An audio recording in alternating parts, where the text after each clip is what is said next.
Okay, so 1.9 inverse functions. We're going to find them. We're going to verify them. So an inverse function, we write it simply as f inverse of f. Right here is how you know whether they're inverses or not. You have to put f inverse into f and simplify and get x, and f of x and f inverse of x and get x. That has to be done. So if it says verify these are inverses, you have to do this. Both. It is not an option. Okay? And a lot of times we'll just call one f and one g, so you have to do f of g, and then you have to do g of f. And when you simplify, you have to get x. Or if the variable is t, you have to get t. It can't be negative x. It can't be 2x. It has to be x. So what an inverse is, the domain and range physically switch places. So it shows you the domain of f. You have domain range, and then the domain of f is the range of f inverse. The range of f is the domain of f inverse. Huh. Crazy. So if I have the point 1, 4 here, over here it is 4, 1. The x and the y physically switch places.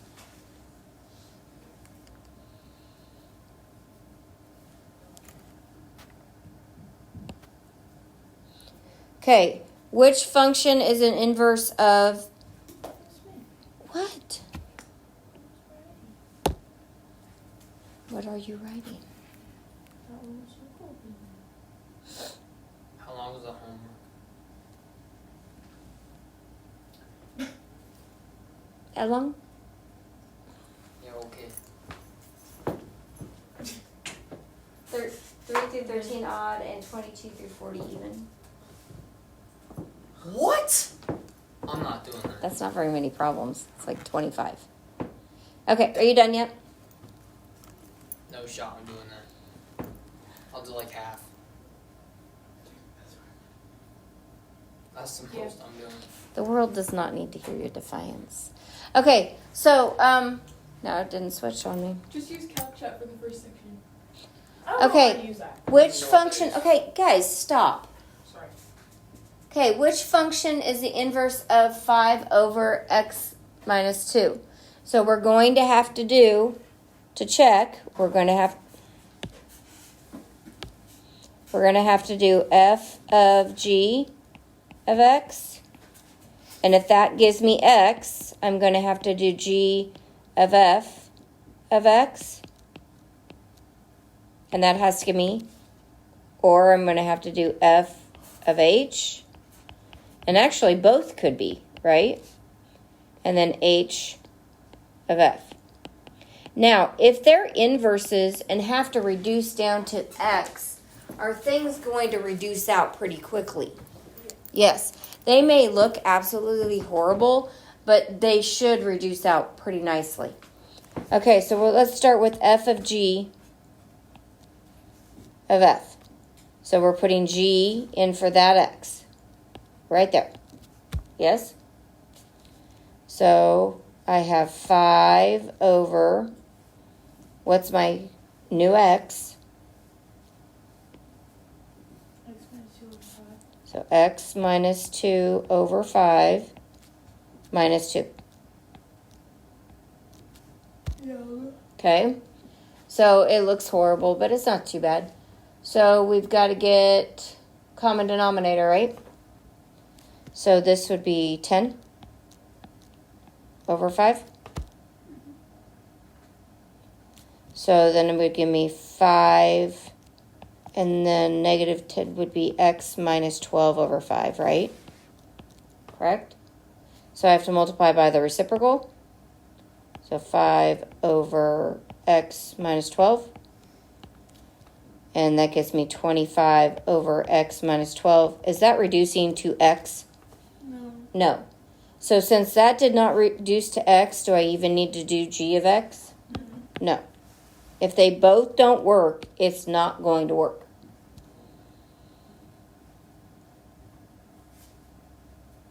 Do you want to do it just so you can see how it would look?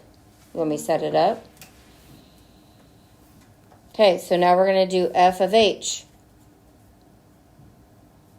So we're going to put h in for that x. Alex, do the one we're doing. So I'm going to have 5 over x. Well, what's x now? 5 over x plus 2. And then minus 2. Well, 2 and positive 2, negative 2 is 0. So then I multiply by the reciprocal of 5 over x. So I have 5 times x over 5. And the 5's reduce, and I'm left with x. Is that what is supposed to happen? Yeah. Yes. So now I have to do h of f of x. I have to do both. So I'm going into here. So 5 over x, what's my x? That whole thing. So 5 over x minus 2 plus 2. Well, dividing fractions, I have to multiply by the. So it'd be 5 times x minus 2 over 5 plus 2. Well, those 5's reduce to 1.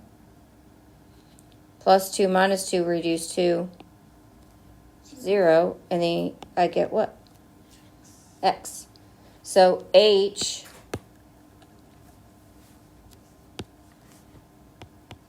is actually f inverse of x.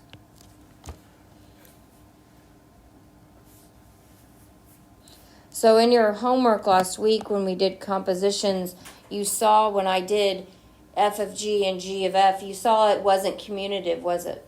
You didn't get the same answers. But when I do composite functions of inverses, I get the same answer.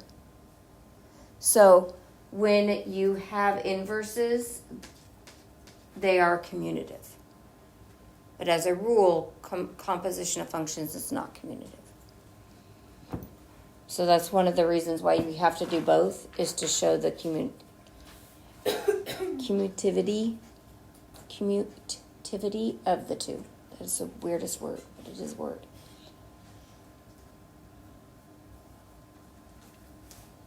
You good?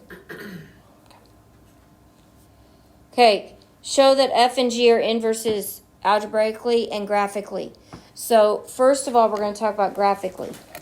If x and y physically switch places, okay, so this is f of x.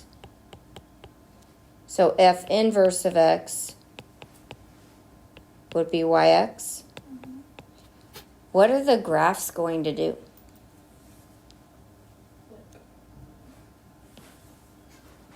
No, I thought I had a graph. They're gonna reflect, aren't they? Yes.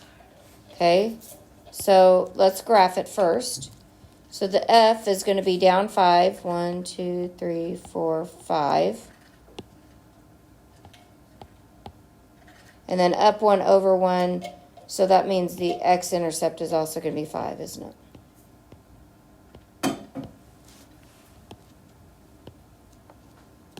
So it's going to go just like that. Okay. So now I've got the other one, says goes through positive 5, right?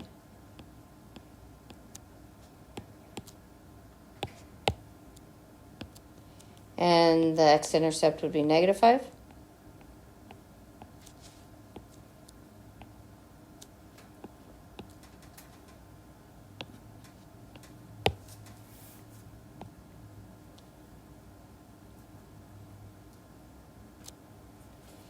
Okay, there is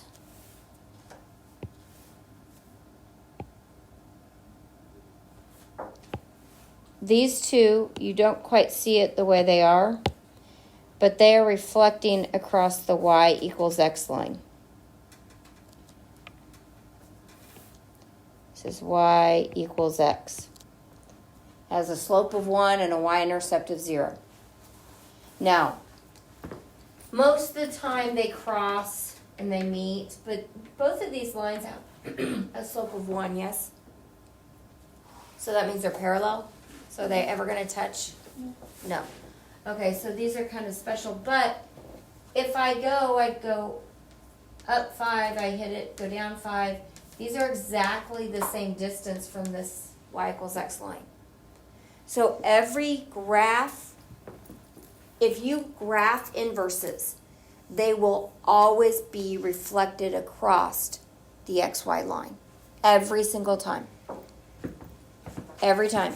No matter what. We're going to do this algebraically, and we're actually going to go back to the first two equations we had, and I'm going to graph them on the graphing calculator so you can see it a little bit. Well, no, I know I have one in here. Never mind. Okay, so algebraically, I have to do f of g. Oops. And g of f. And what do they have to equal? X. I have to do both, and they have to equal x. So we're going to put g in f. So x plus 5 minus 5 gives me what? X. And now I have to put f into g. So x minus 5 plus 5 is x. That is about as basic as you're ever going to get. Can we get that every time, please? No. Thanks.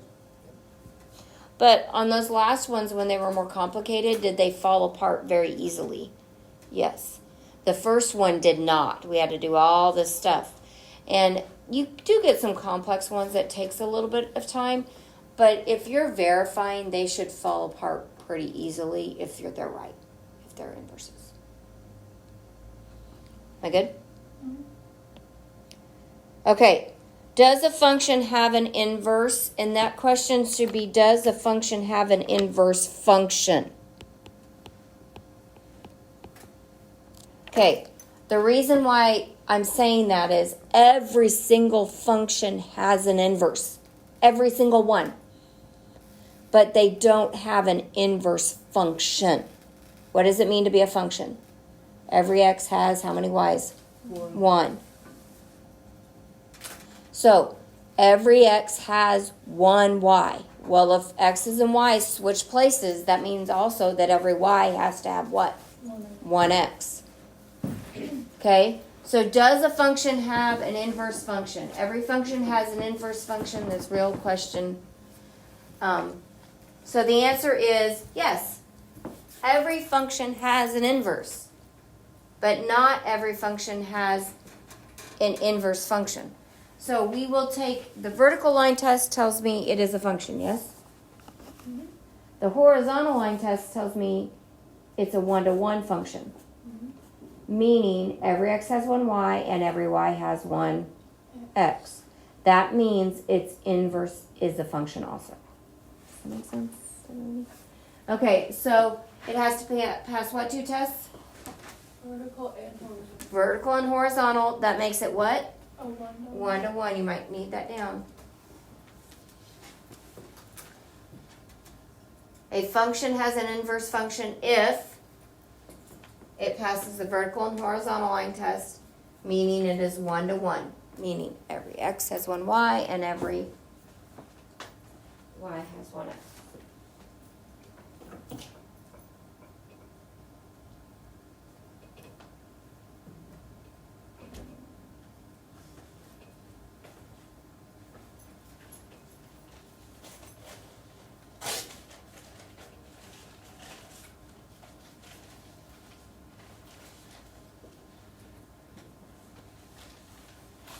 It passes both the vertical and horizontal line test, right? What? It just says passes the vertical and horizontal. Oh, line test, yes. Well, because I was up here, I said line test. I just didn't repeat it. But yes. When we get into trig, we have functions that aren't one-to-one, but we restrict their domain, so they are one-to-one. So we can have an inverse function. Because we're big kids now and we can do stuff like that. Okay, everyone good? Yeah.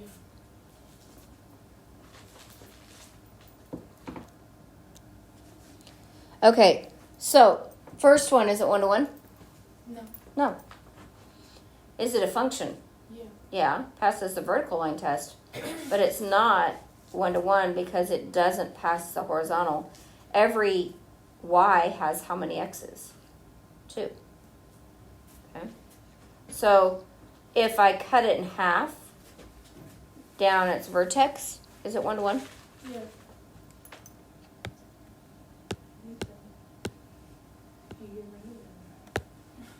So if I say my domain doesn't exist here,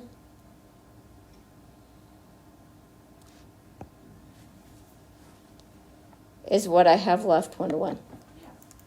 Yes. So my domain was all real numbers, but if I say all x is greater than equal to 0, am I good? Or all numbers greater than or less than equal to 0, am I good? Yes. Okay, what about on the right? This one-to-one. Now, my problem is if it's going to be symmetrical about its axis, about its vertex, am I going to have a problem with it being one-to-one? Yes. Okay. Okay, so here's that reflection. You see a little better now? Mm-hmm. Okay, so here is f of x on the left in the dark, and f inverse of x is on the lighter gray. They reflect across that y equals x line. See their x's and y's? Just flipped. So a lot of times they'll intersect on that y equals x line. Not all the time, but a lot of times they will. That other one where they're parallel is really hard to see, but I think that makes it a lot clearer. Now, some of your questions will it will say describe the graph. Well, the graph would be they reflect across the xy line, correct? That will be your statement every single time, wouldn't it? I do want you to graph them in your calculator at least, so you can see that over and over and over again, so it sticks in your brain. If I have f of x, should I be able to plot f inverse of x? Really easily, right? Mm-hmm. So we just have to see that over and over. And plus it gets us using that. See this one? Are they inverses of each other? Do they reflect across that line? Yeah. They hit down at the bottom, not the top, but do they still reflect? Yeah.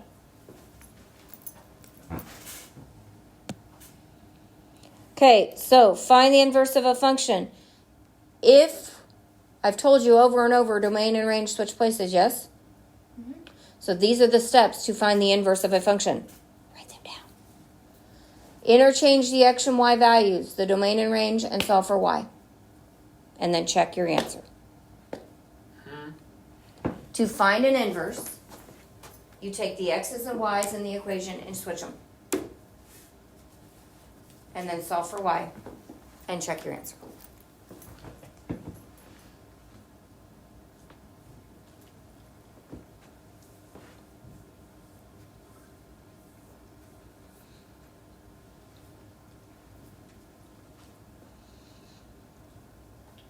When is that college? Was it tomorrow? Yes, but it's a college fair. And don't you leave at 9? I'm only there for 2 hours. Yeah, it's not very long. And all juniors and seniors go, right? Yes. So you'll leave right after this class. Fun. Well, that's better. It's bad because calculus, The only person I had on Friday was Jaden, and they'll be gone today for a yearbook thing, all of them, Oh, that's what she is. and they're gone tomorrow. Am I going with you guys on Wednesday? All of Next week, next week Wednesday? Yeah, you're going. yeah, you are on my list. So next Wednesday. Just leave it on the Well, if I think Hmm? that I was going with you guys. Yeah.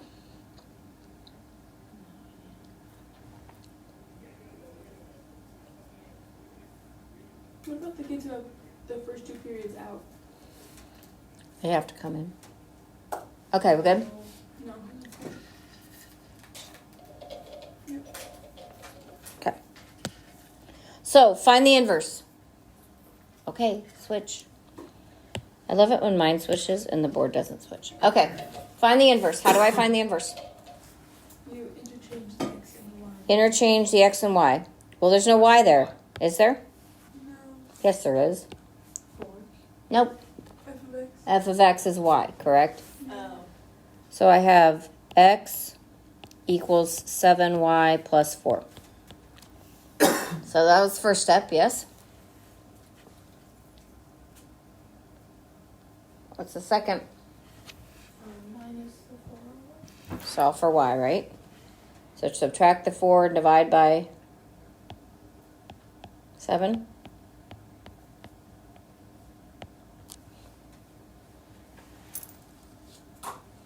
So this would be F inverse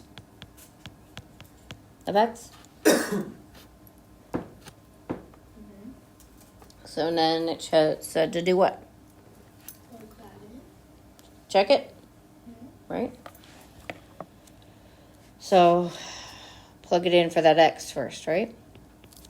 So 7 times X minus 4 over 7 plus 4.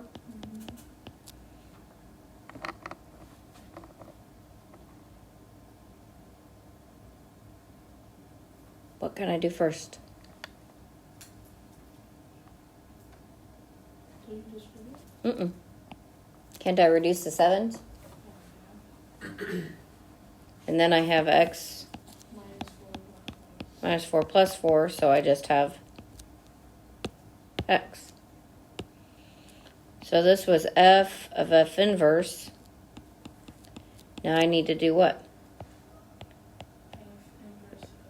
F inverse of F of X. So you guys try that one.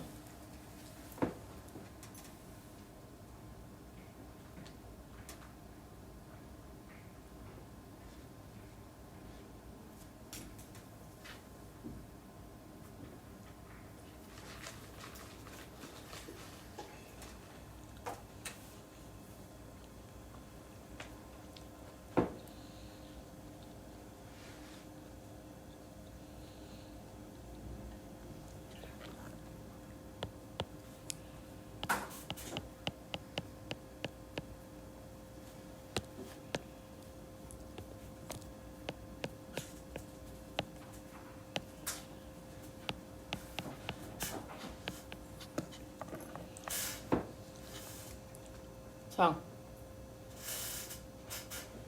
don't like this chair. Lady Reedy, please return to class. Lady Reedy, please return to class. okay, Alex, you're doing F of X into F inverse, yes? So here's F inverse. So this X replaces with the whole thing. So 7X plus 4 minus 4 divided by 7.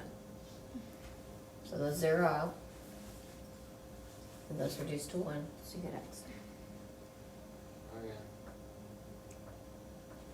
What part's throwing you off? The first part.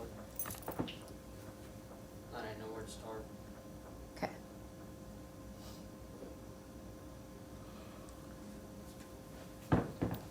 We're gonna do it again. How are you two doing? Good. So we did it right? So if I say find the inverse, you do this. You don't always have to check it. On your test, you don't have to check it. And I will tell you on your test, I say verify, and people find it. I'll say verify, these are inverses, just like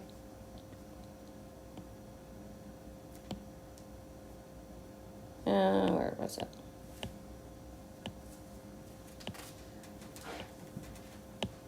Like here.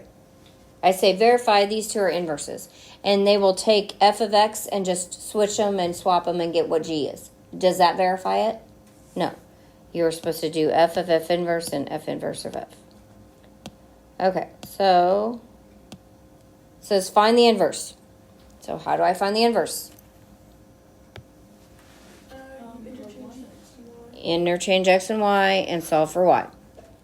So this f of x is a y, correct? So I'm going to have x equals 5 minus 3y over 2. This is where we get to work on our algebra skills really well. So what am I going to do first? Plug that in first. Nope, we're finding the inverse. Oh. So we have to solve for y now. Oh, yeah. Don't we multiply it? Well, do we don't? Yeah, we do. We multiply by 2. Reciprocal. Well, yeah, or 2, right? So I get 2x equals 5 minus 3y. And then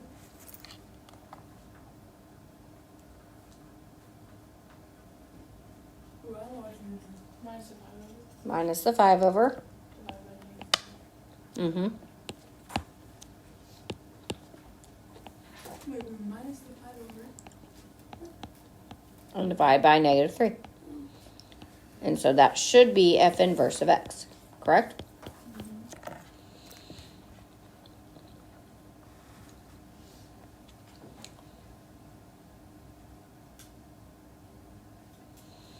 So f of x equals the square root of 2x minus 3. What are you going to do first? Plug that into the first equation. It says find the inverse. These are two separate problems. What was the first step you wrote down to find the inverse? And swap the x and y. Swap the x and y. So x equals the square root of 2y minus 3. Then you solve for y. Mm-hmm. You square that. You square both sides. So you get x squared equals 2y minus 3. Mm-hmm.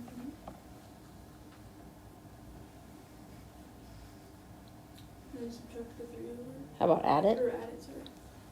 Add the 3 and Divide by 2. divide by 2. So f inverse of x equals x squared plus 3 over 2. Not too bad. No. Are you going to get lots of practice on solving equations?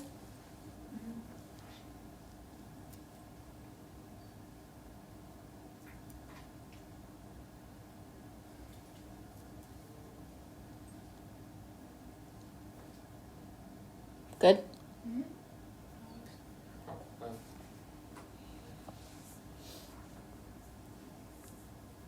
How many more slides do we have? I'm not sure. We shouldn't have too many more. Okay, find the inverse. Because now these are just examples of things that you guys will say, I don't know how to do it. So first thing you do is what? Interchange x and y. Interchange x and y. So x equals the cube root of 10 plus y. So then, would we take the cube root? Not the cube root. Cube it. Because we already have the cube root. Guys, exponential and radical functions are inverses of each other. Addition, subtraction are inverses of each other. Multiplication, division are inverses of each other. So x cubed equals 10 plus y. So f inverse of x equals X cubed minus 10. x cubed minus 10. What would do the y? It's f inverse. Oh, I'm so smart. You are. You are so intelligent. It's gone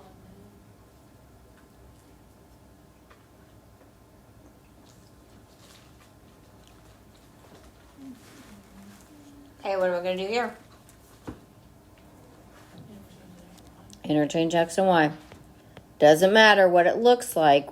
Are we always going to do the same thing to start? Yes.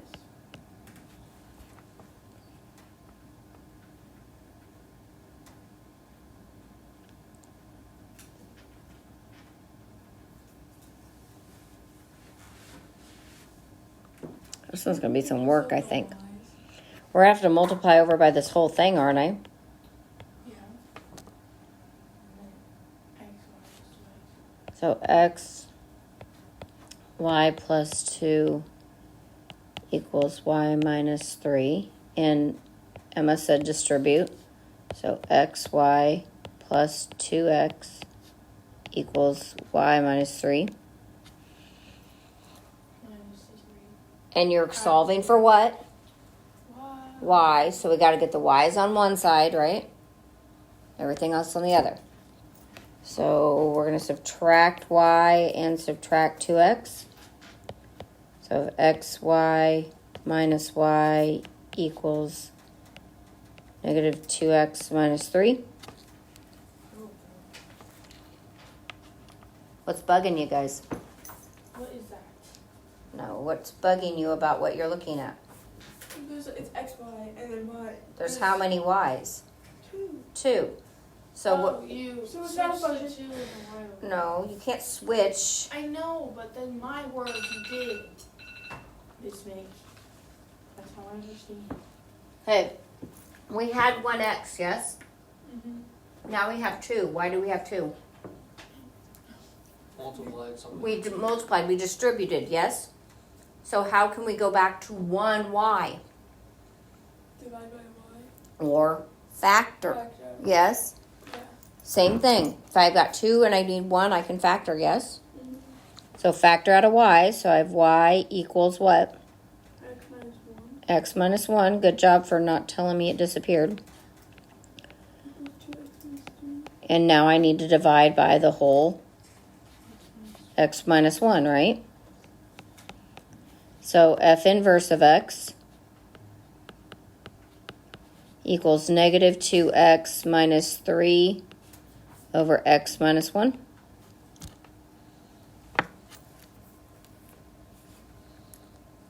I'm gonna look at this later and be like, huh? How did Well, it you're going to become have one like this in your homework. How did What? it become negative 2x? Oh, Because we subtracted it. yeah. Okay. Everyone good? See, I think that was the last slide.